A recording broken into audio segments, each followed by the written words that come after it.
그 다음에 이제 오행도 따져볼 수 있겠는가. 우리가 오행 적용은 한글 이름에서도 할 수 있게 되죠. 왜냐하면 우리 그 장명이론 초반에 발음 오행 할 때 발음되면서 나오는 소리에서 오행을 유추할 수 있고, 그걸 이제 우리가 발음 오행이라고 구분을 했었거든요. 그래서 마찬가지로 순 한글 이름에서도 소리 내에서 발음되면서 나오는 거기에서 오행을 얘기할 수 있기 때문에 이 부분은 이제 순 한글 이름이라도 우리가 그 한글 발음 오행 이론을 적용해 볼 수가 있습니다. 예, 그래서 여기서도 마찬가지로 순 한글 이름이라 할지라도 우리 그 발음 오행 구분하는 식으로 발음되는 소리에 따라서 오행을 구별을 해서 그것을 이제 기룡을 보는 방식도 마찬가지로 똑같이 적용할 수가 있겠죠.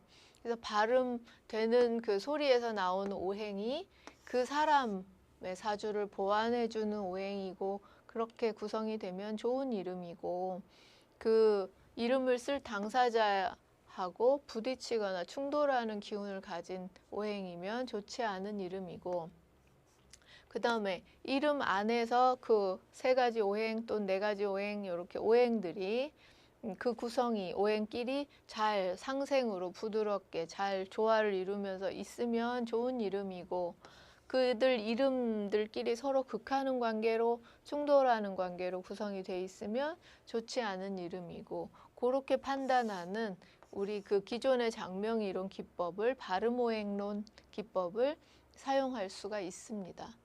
그래서 이제 우리 성명학적인 측면에서 한글 이름, 순 한글 이름을 가지고도 오행을 판단해 볼 수 있는 거죠. 그런데 이제 이 한글 이름을 가지고 오행을 판단하는 방법에서 또 조금 몇 가지로 이렇게 의견이 나뉘는 부분이 성명학상 그 견해 차이를 볼 수가 있습니다.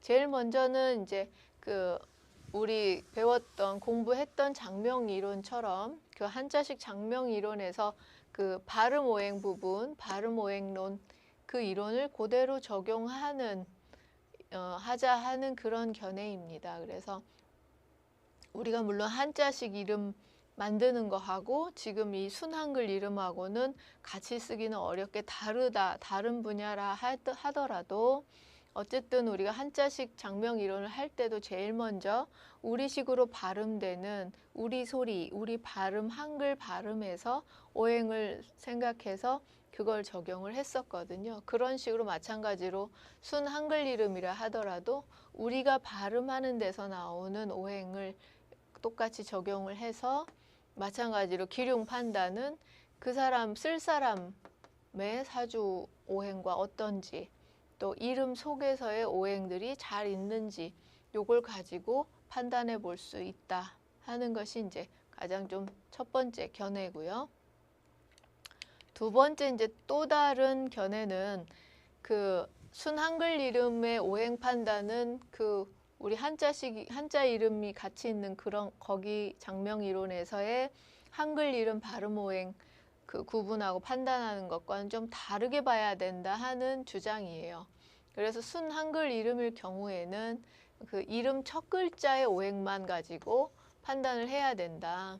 한글 이름에서는 아무리 이제 몇 글자 되는 긴 이름이라 그래도 처음 발음되는 그 글자의 소리가 핵심이기 때문이라고 합니다. 그래서 이 성씨를 제외하고 이름 첫 글자의 발음 오행을 찾아서 그 발음 오행 한 가지를 가지고 판단을 해야 된다는 거죠. 그러니까 앞에서는 우리 전통 장명 이론처럼 이름자 두 자면 두 자 다의 각각의 그 오행을 찾아서 이렇게 판단을 했었는데, 여기 주장에서는 첫 글자만 보니까 오행이 한 가지만 나오죠.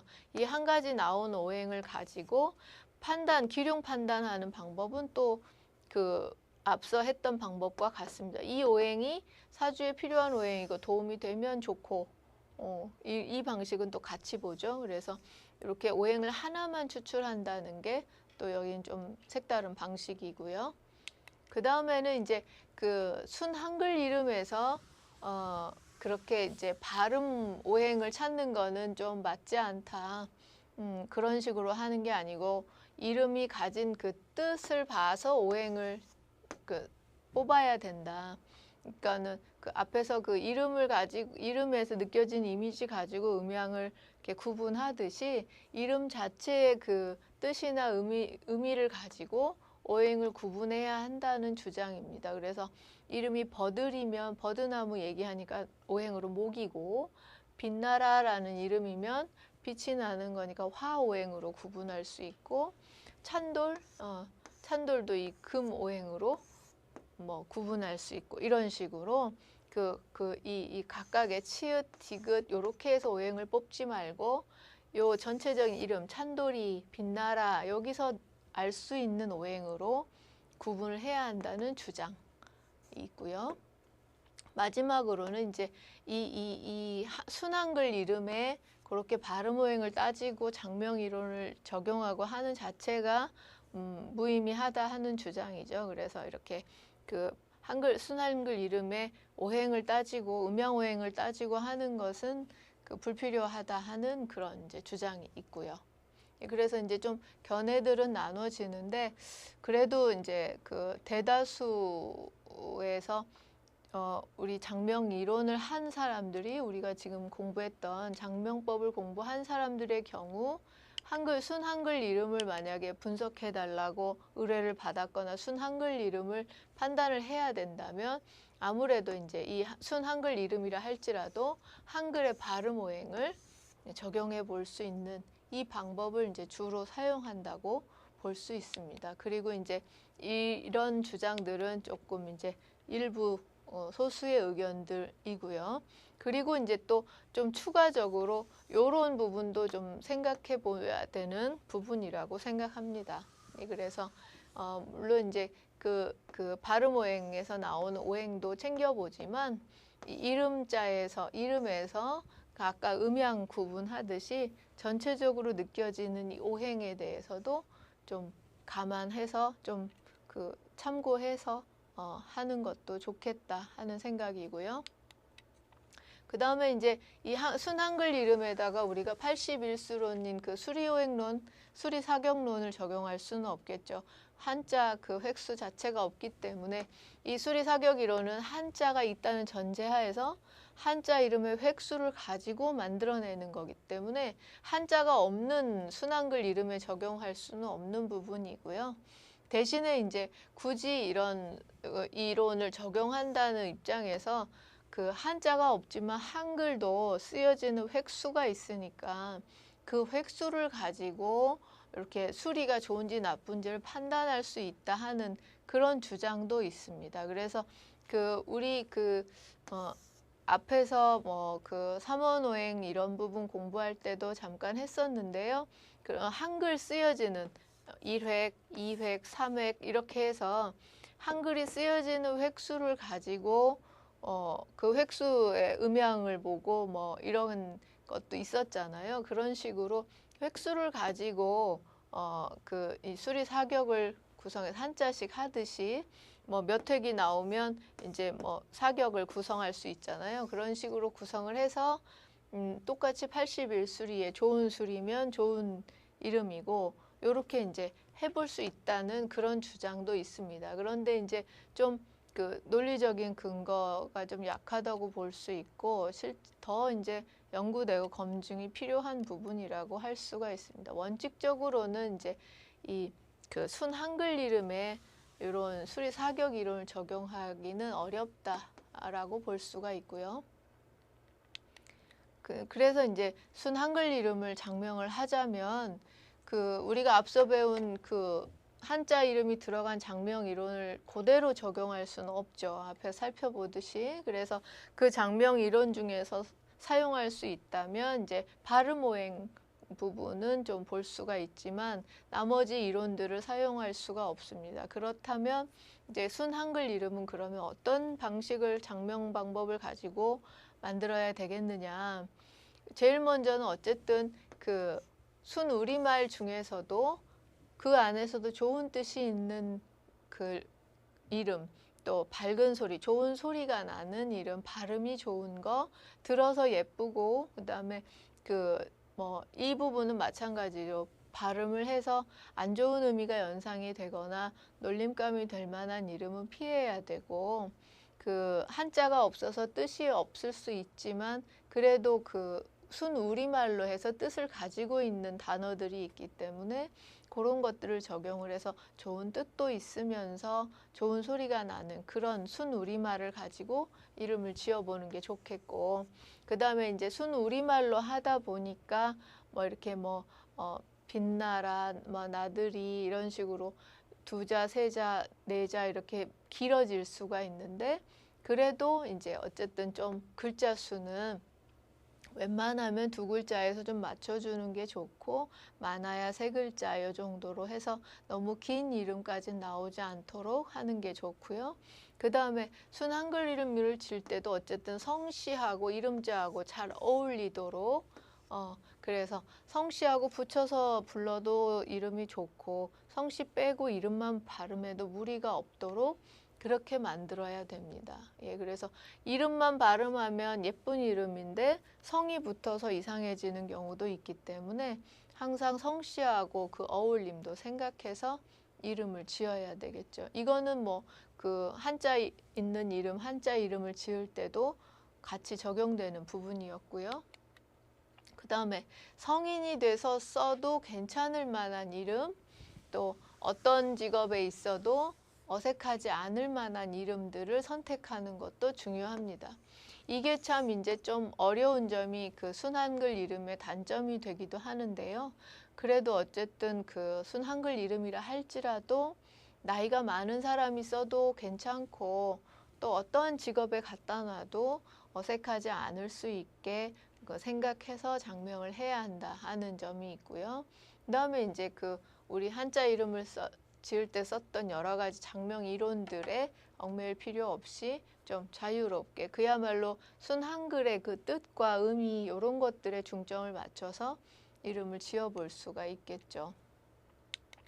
그래서 이제 좀 그 여러 가지 한글 이름의 그 예를 좀 살펴볼 수 있습니다. 그래서 이런 순 한글 이름으로 지으려고 하면 그 기존에 좀 이렇게 잘 돼 있는 이름들을 이렇게 쭉 살펴봐서 그 중에서 고르는 것도 좋고, 그런 거에서 이렇게 힌트를 얻어서 이름 지어보는 것도 좋죠. 그래서 이 순 한글 이름들에 어떤 것들이 있는지, 예, 이런 거 뭐 이따사롬, 슬기롬, 예, 뭐 하다 하는, 예, 그런 식의 우리 말로 된 이름.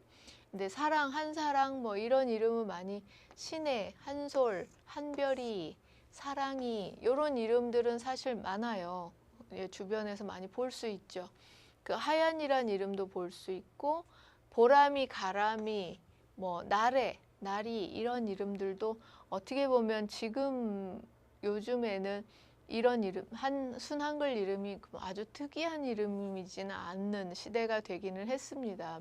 많이들 쓰게 돼서요. 예, 빛나라는 이름도 볼 수가 있었고, 아름이 뭐 이런 이름도 많이 보죠. 그 대신 이제 뭐 봄비, 꽃비 이런 단비 이런 이름, 이제 순 한글 이름이라는 면에서는 예쁜 이름이지만 우리가 이제 장명 이론을 공부한 사람들의 입장에서 본다면 그 이름의 그 뜻도 생각을 안 할 수가 없기 때문에 어떤 이런 비가 들어가는 봄비 뭐 이런 이름들은 좀 주의해야 된다 하는 그런 생각도 좀 해볼 수가 있죠. 예, 그리고 이제 뭐 꽃바위, 샘바위, 한바다, 한마음, 마음이란 이름도 많이 볼 수가 있고요. 찬돌, 예, 이런 이름들, 체운들은 이제 성씨하고 더 잘 어울려서, 또 이제 우리가 흔히 뭐 정겨운이라는 이름도 들어봤었죠. 그리고 근데 이제 저런 샘바위, 꽃바위 저러면 샘바위, 박샘바위 하면은 남자의 이름으로는 어울리는데, 남자인데 박꽃바위 하면 조금 꽃이라는 단어가 들어가서 좀 어색해지는 그런 경우도 생각할 수 있습니다. 또 고그리나라는 이름도, 그리나라는 이 말은 이제 우리말로는 예쁜 말인데, 저렇게 고그리나 하면 일단 너무 이름이 특이하고 낯선 느낌을 줄 수가 있고, 발음할 때 이제 좀 괜히 다른 외국어처럼 들려서 좀 그 잘못 들리는 그런 경우도 많이 생길 수 있고 그래서 좀 불편할 수도 있는 이름으로 생각할 수가 있고요. 또 이렇게 너무 달래, 진달래 이래 버리면 너무 그 진달래라는 고유명사 이름하고 너무 같아서 이런 이름도 좀 불편할 수도 있고 예, 뭐 이런 점들을 생각해 볼 수가 있습니다. 그 다음에 이제 이런 또 다른 예로 이제 앞에서 것도 그렇고 이게 다 지금 순한글 이름, 순우리말 이름 짓기 대회에서 이제 좀 수상한 이름들이에요. 예, 그런데 이렇게 이제 뭐 김해마루, 예, 그래서 이런 이름들도 우리 많이 보죠. 한소리, 또 다해, 예, 소술이란 이름도 볼 수 있고요. 새로미, 푸르미, 고운, 예, 이런 이름들은 그래도 뭐 세미나 이름도 많이 하늘이란 이름도 보고요. 그래서 좀 그 많이들 사용을 하는 이름이라고 볼 수가 있고, 예, 그 대신에 이제 배꽃하얀이나 배이풀은 이러면 그 이렇게 써놓으면 이쁜데 발음하기는 좀 부딪히는 면이 있고요. 예, 그래서 이제 또 저렇게 배 한여름 그러면 그야말로 한여름을 얘기를 하기 때문에 그 이제 우리 장명학 그 성명학적인 입장에서 본다면 저런 어떤 특정 계절을 너무 강조하는 이름은 좋지 않다고도 볼 수 있어서 이제 그런 점들도 좀 생각해 봐야 되겠고 그러니까 이게 순 한글 이름이라서 우리가 전통적으로 배운 장명 이론을 적용하지는 말아야 하는데 적용하기는 어려운데 그렇지만 전통적인 장명 이론에서 공부한 내용들 중에 이렇기 때문에 이름에 흉하고 이런 이유로 이름에서 좀 피해야 되고 하는 부분들은 마찬가지로 적용해 볼 수가 있죠. 그래서 어떤 이름이 주는 의미, 이름이 가지고 있는 이미지 이런 것들을 봐서 그게 이제 그 한 사람의 일생과 연결된다고 봤을 때 한 사람의 일생이 계속해서 한여름인 거는 좋지 않고 한 사람의 일생이 계속해서 비가 내린다는 것도 좋지 않고 이런 식으로 그 이름의 좀 기룡을 생각해 볼 수 있는 부분이거든요. 그래서 이제 한글 이름을 선택을 할 때도 우리가 좀 그런 생각들은 해보면서 선택할 수 있다 하는 그런 부분이고요. 또 뭐 이제 다이애라는 이름도 많이 보고 스라라는 이름도 쓰고요. 예, 초롱이라는 이름은 아마 우리 그 강의 초반에 예로 들어서 얘기를 했던 이름 같은데요. 남자아이의 경우가 이제 초롱이라는 이름을 가지니까 나중에 성인이 돼서 이제 그 사회생활 할 때 군대에서 좀 힘들더라 하는 그런 이름이에요. 그래서 이렇게 이제 순 한글 이름일 경우에는 그런 거를 좀 생각을 해봐야 됩니다. 그리고 뭐 한이라는 이름도 우리가 들어보는 이름이고, 예, 또 늘휘. 근데 늘휘 이런 이름은 예쁘기는 한데 발음하기는 정확하게 발음하기는 좀 어려운 부분도 있고요. 그래서 이제 그런 발음상의 그거 또 어떤 구체적인 뜻을 어떻게 전달하는지 그런 거, 그 다음에 이제 순 한글 이름이라도 그 남자애한테 어울릴지 여자애한테 어울릴지 그게 어떻게 보면 음양의 그 조화를 얘기하는 거일 수도 있는데요. 그런 부분도 좀 생각을 해서 남자아이가 이 이름을 가져도 좀 불편함이 없을지 이런 것들을 다 좀 따져보고 선택을 해야 된다는 얘기고 또 그 아이가 좀 성인이 돼서 나이가 40대 50대 돼서 또 어떤 군인이란 직업에 뭐 이런 식으로 어떤 것에도 걸림없이 다 잘 맞을 것이냐 하는 점들도 다 고려해서 이름을 좀 선택하는 게 좋습니다. 그래서 뭐 이런 대난들, 예, 정대난들 이런 이름은 사실은 이 뜻 자체로는 예쁘고 좋은 우리말 이름인데 일반에서 사용하긴 어쨌든 어느 누가 자기소개하는데 저는 정대난들입니다. 그러면 아무래도 이름을 다시 한번 묻게 되고 그게 무슨 뜻이냐고 묻게 되고 또 발음이 예 그냥 편하게 대난들이라고 분명하게 발음하기 좀 어렵고 뭐 그런 부분들이 생각할 수 있는 이름이에요. 그래서 이제 그런 이름들을 다 좀 고려해서 이름을 한글 이름이 좋지만 또 이런 점들을 다 생각을 해서 이름을 좀 선택하는 게 좋고 이제 이렇게 순 한글 이름은 한자가 없다는 한자를 안 쓴다는 전제에서 이제 이름을 선택을 하는데요. 이제 장명을 하는 입장에서라면 이렇게 뜻이 좋은 순 한글 이름에서 선택을 하면서도 그 안에서 또 한자도 좋게 넣어주는 뭐 다혜라는 이름 같으면 한자로 얼마든지 넣어줄 수 있으니까요. 그 좋은 한자를 또 좀 넣어줘서 우리 수리 성명학적으로도 좋은 이름이 되게끔 그래서 순 한글 이름 자체로도 예쁘고 또 그걸 우리 성명학적으로 풀어봤을 때도 좋은 이름이 되고 그렇게 이름을 만드는 것이 가장 좋지 않을까 하는 생각을 해봅니다. 그래서 이 순 한글 이름에 대해서도 장명하는 사람들이 좀 그 생각을 많이 해봐야 되고 또 우리가 정말 우리말 이름이기 때문에 많이 적극적으로 수용을 해야 되기 때문에요. 그런 점에서도 장명 이론과 이름의 선택에 대해서 좀 많이 생각해 봐야 될 그럴 부분이라고 할 수 있습니다.